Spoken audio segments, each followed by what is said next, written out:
Qabaq biz gedirdik, nə bilim, Lenin prospekti ilə gələrsən Düzdür. Lenin sarayının yanına. Düzdür. Bilirsiniz də? Bəli. Şimdi nə Lenin var, nə obrislər var. Bəli.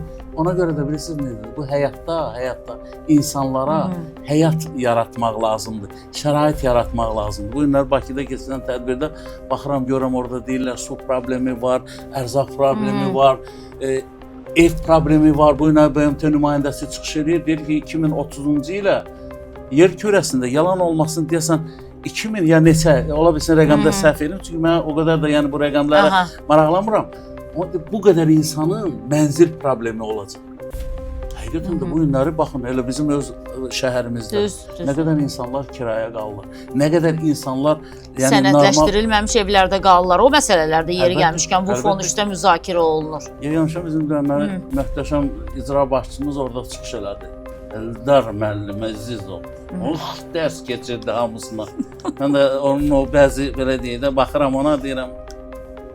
Səni biraz yaxından tanısalar, Eldar müəllim, Komsomol Eldar. Mən ona Komsomol deyirəm.